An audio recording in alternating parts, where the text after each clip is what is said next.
Ni habari ya wana wa Israeli kuingia wapi? Utumwani. Haleluya kanisa. Amina. Haleluya kanisa. Waliingia kwa sababu ya nini? Waliingia kwa sababu ya nini? Mpaka wanakuja kuanza kumlilia Mungu. Mungu anawatokea kwenye kitabu cha Kutoka, anawatoa kwenye nchi ya utumwa. Lakini chanzo kilikuwa nini? Ina maana wasingekuwa na njaa, wasingeingia kwenye nchi ya utumwa. Amina. Haleluya kanisa. Haleluya kanisa. Na inawezekana nimesema binti moja siku leo amejikuta akiwa kwenye ligwana na mtu kwa sababu ya njaa. Haleluya kanisa. Haleluya kanisa. Alitamani kupata kamshiko kidogo kutoka kwa huyo mtu, akajikuta ameingia utumwani. Amina. Haleluya. Amen. Haleluya. Haleluya. Ila tamaa uliyokuwa nayo isikupeleke kwenye utumwa. Amina. Amina. Hao wana wa Israeli wanaingia wapi? Utumwani kwa sababu ya njaa. Bwana Yesu asifiwe. Amen. Bwana Yesu asifiwe sana. Amina. Binti kakaa miaka 430 ikiwa katika utumwa, chanzo tu kikiwa ni njaa. Kumbe njaa ni kitu cha hatari sana. Amen. Bwana Yesu asifiwe. Amina. Bwana Yesu asifiwe. Amen. Wapo mabinti hapa hawawezi kumuona Mungu kwa sababu wako na mabwana za watu wanaolipia kodi huko mtaani. Amina. Na wako humu na nawaona. Bwana wa mtu anakulipia nini? Bwana wa mtu anakupa nini? Chakula. Bwana Yesu asifiwe. Amina. Unatarajia utafika kule Mungu anataka ufike? Hapana. Unatarajia utafika binti? Hapana. Binti nakuuliza unatarajia utafika? Hapana. Haleluya kanisa. Amen. Haleluya kanisa.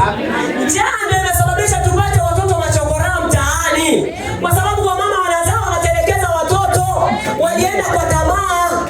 Amen. Haleluya. Amen. Na hao wanaume hawanaga hata mwelekeo. Bwana Yesu asifiwe. Amen.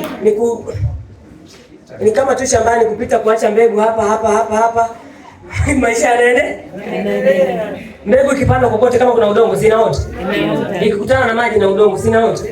Sasa nyingine hata haijakutana na udongo, cha msingi tu imekutana na maji. Inafanyaje? Inaota. Wala halijali. Sivyo? Amen. Katika viumbe wa ajabu wanaume nao ni viumbe wa nini? Hawajali.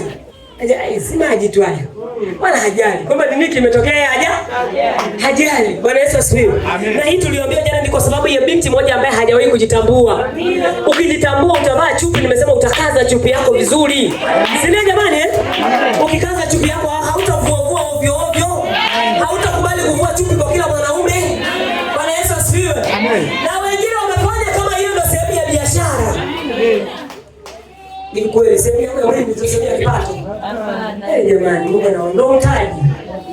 Na wao ndio Mungu ndio mtaji. Bwana Yesu asifiwe. Jamani unampenda. Utasikia ni kwa neema jamani. Ni neema. Ni neema. Ni neema. Imeniweka hapa. Bwana Yesu asifiwe. Unajidanganya kwenye neema. Amen. Mama ndio yako unajidanganya kwenye neema. Haleluya kanisa. Mwambie acha kujidanganya kwenye neema wewe. Kuna mambo jitahidi yaache. Pambana yaache. Alafu kuna mahali Mungu anataka kukupeleka wewe anashindwa. Kuna mahali Mungu hawezi kukupeleka wewe kwa sababu ya tabia ulizokuwa nazo. Unamsitisha Mungu aache mpango aliokusudia. Nilikuwa nasoma kitabu cha cha Samuel. Mungu anasema najuta kwa nini nimemtawaza Sauli awe mfalme.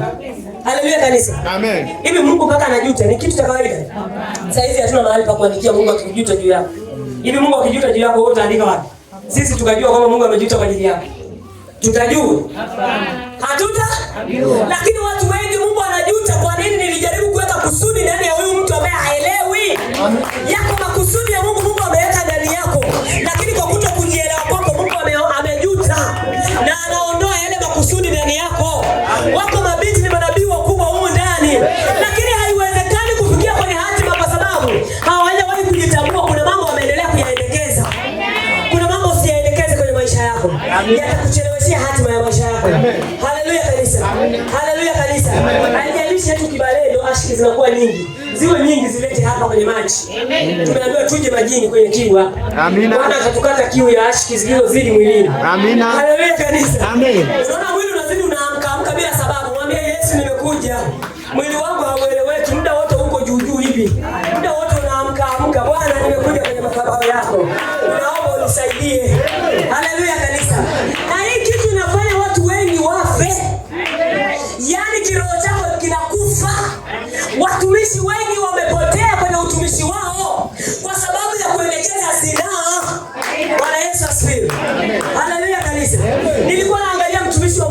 Samson, kitabu cha Waamuzi, tumeshauri nifungulie hapa.